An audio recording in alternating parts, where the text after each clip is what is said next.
Hi everyone, I'm Debbie Roberts, owner and financial advisor at Property Apprentice. Join us today for the Week in Review, where I talk about current events for the everyday investor and home buyer. Our topics for this week: number one, from the good returns on 26th of November, OCR cut, what the RBNZ said. Topic number two, from the 26th of November on RNZ, is it cheaper to pay a mortgage or rent? Topic number three, from TradeMe on the 28th of November, OCR predictions for 2026 and 2027. Topic number four, from RNZ on the 26th of November, the rising cost of taking a gamble on the what-ifs. And topic number five for this week in review, from the New Zealand Herald on the 24th of November, KiwiSaver 12% plan risks backfiring without total pay ban, provider warns. So first up for this week in review, from good returns on the 26th of November, OCR cut, what the RBNZ said. In its final decision of the year, the Reserve Bank voted 5-1 to reduce the official cash rate, the OCR, by 25 basis points down to 2.25%. While annual consumer price inflation reached the upper limit of the target band at 3% in the September quarter, driven by high food, energy and council costs, the committee expects this to fall to around 2% by mid-2026. This projection is supported by declining non-tradables inflation and significant spare capacity within the economy. Economic activity was sluggish in mid-2025, highlighted by a 0.9% GDP decline in the June quarter, though the committee noted this figure likely exaggerated the true extent of the weakness. However, a recovery appears to be underway. Lower interest rates are beginning to encourage household spending, and the labour market is showing early signs of stabilising with a rise in job vacancies. While outward migration has been high, particularly to Australia, it is expected to slow as the domestic economy strengthens. Financial conditions continue to ease, with wholesale interest rates and the New Zealand dollar both declining, especially for the short-term rates for the wholesale interest rates. The average mortgage yield has dropped to 5.4% and is projected to fall further to 4.7% by September 2026, given that nearly 40% of fixed-rate mortgages are due to reprice shortly. Despite these lower borrowing costs, house prices remain stable. The committee expects future housing growth to be moderate and aligned with income growth, noting that easing loan-to-value restrictions, or LVR restrictions, is unlikely to spike prices due to existing debt-to-income limits, or DTIs. Globally, economic growth has been supported by investment in artificial intelligence, but it is predicted to slow modestly in 2026 as trade barriers impact activity. The Reserve Bank views the risks to the inflation outlook as balanced. While a faster recovery in demand or rapid margin restoration by businesses could push inflation up, continued caution from households could slow the recovery down. The committee concluded that the rate cut would help support confidence, with future moves dependent on the evolving economic outlook, but they're not predicting big cuts in the future, if any. Topic number two, from RNZ on the 26th of November, is it cheaper to pay a mortgage or rent? ANZ economist Matt Gold has analysed the financial trade-off between renting and owning, noting that the relationship between these costs is a primary driver of house prices. He explained that the market gravitates towards a balance between rental costs and the running costs of home ownership, such as interest rates, council rates, and insurance. When ownership costs are low compared to rent, demand from investors and owner-occupiers increases, driving prices up. Conversely, when ownership costs are high relative to rents, house prices face downward pressure. To compare these costs, Galt used a model based on a home loan with a 50% loan-to-value ratio, or LVR, on a 5-year fixed rate, including buffers for maintenance and other expenses. He noted that while new buyers usually start with higher costs due to larger mortgages, the cost of owning versus renting typically equalises once the loan reduces to about 50% of the property's value. As an example, he pointed out that an Auckland buyer with a 20% deposit on a median home pays significantly more per week than the median rent, whereas a buyer with a much smaller mortgage would pay less than the cost of renting. Galt observed that the market has returned to a historical balance following the 2019 to 2021 period, where low ownership costs fueled a buying frenzy, and the 2022 to 24 period, where high rates made owning more expensive than renting. He explained that recent drops in interest rates have lowered ownership costs, although this has been partially offset by rising council rates and insurance, as well as slightly decreasing rents. He added that interest remains the dominant cost variable, and its recent decline has helped close the gap between renting and buying. Looking forward, ANZ forecasts that ownership costs and rents will remain in balance over the next few years, suggesting broad stability for house prices with potential for modest growth as the economy recovers. Galt indicated that interest rates are expected to stay relatively low for some time, with only a potential slight tick upwards towards the end of 2026. Furthermore, he noted that while council rates are increasing, the pace of those hikes is expected to ease from previous highs. My thoughts on this are, and always have been, that you should get your foot on the property ladder as soon as possible, because over time you will pay that mortgage down, and by the time you reach retirement age, you could be mortgage free on your home, which means that the rates and the insurance for owning that property and repairs and maintenance is likely to be significantly lower than what weekly rent could be at that same time, because rents do tend to increase over time, whereas mortgages, especially on principal and interest, tend to reduce the loan balance over time. Okay. So, third topic for this week in review from TradeMe on the 28th of November, OCR predictions for 2026 and 2027. So strap in, we're going to look at some crystal ball gazing. Following the Reserve Bank's final cut for 2025 in November, forecasts suggest that the official cash rate, the OCR, may have reached the bottom of its cycle at 2.25%. The Reserve Bank indicated a 20% chance of one final cut by June 2026, but its primary prediction is for the rate to remain unchanged throughout next year, before gradually rising to between 2.75 and 3% through 2027 and 2028. The bank noted that future moves remain dependent on data. Rising unemployment could prompt further cuts, while inflation exceeding 3% could trigger faster increases. Major bank economists offer varying perspectives on the paths ahead. Kiwi Bank economists maintain there's a 50-50 chance of another cut in February, viewing the risk as tilted towards further reductions. Conversely, ANZ believes the OCR will not be cut again unless economic data is weaker than anticipated, suggesting that better than expected GDP figures could bring rate hike closer. BNZ experts argue against significant further easing, noting that inflationary pressures persist and current settings are already stimulatory. Westpac views the November cut as the end of the easing cycle, predicting a wait-and-see period with a potential first hike in December 2026. ASB's forecast also holds the rate at 2.25%, though they acknowledge scope for slight easing if data disappoints.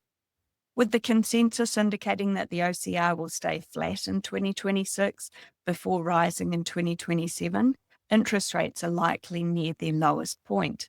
While variable rates have fallen and short-term rates may see slight fluctuations, long-term rates could soon begin to increase. ANZ suggested that with little difference between 1 and 5 year rates, borrowers should consider the longer terms, such as 2 or 3 years, to balance cost and certainty. Experts caution that forecasts are not guarantees and events can shift rapidly. However, given that rates are unlikely to drop significantly lower, many advisors suggest fixing for 2 years or more is worth considering.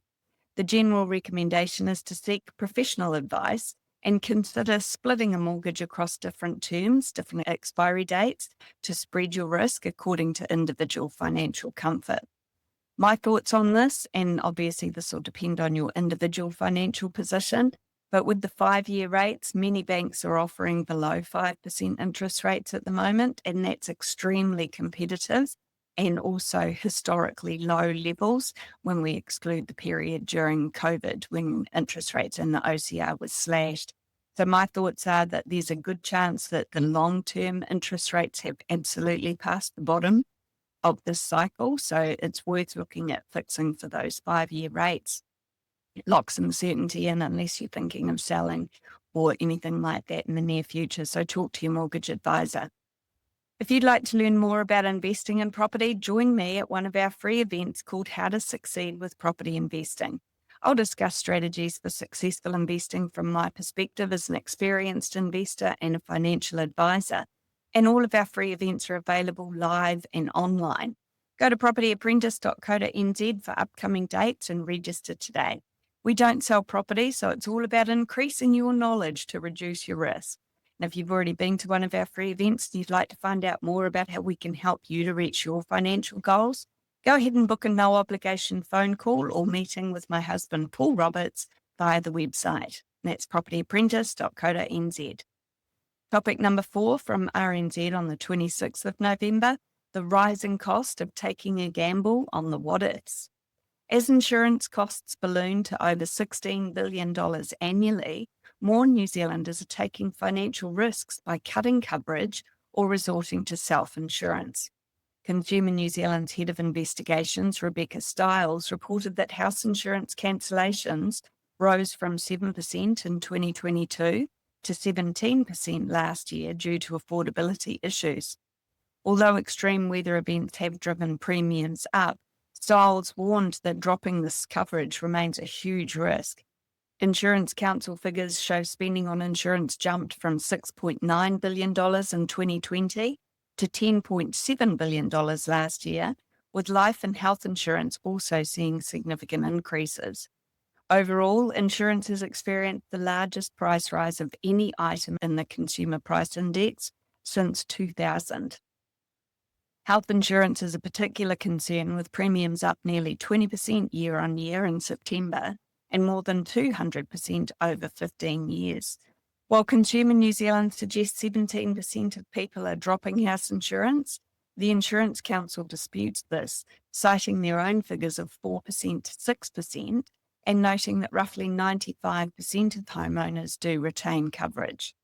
Chris Walsh of Money Hub noted a rising trend in self-insurance, particularly among older New Zealanders who face high health insurance renewal fees and choose to save the money instead. However, Walsh advised against self-insuring for housing or travel. He stood by Money Hub's list of potentially unnecessary insurances, which includes funeral insurance, life insurance for those without risk, and sometimes pet insurance, depending on the animal. Both experts recommended that people seeking to adjust their coverage should consult a financial advisor. And my thoughts on this are, if you've still got a mortgage against your property, you absolutely need to take insurance cover for that, because the bank can pull funding from you at short notice without it.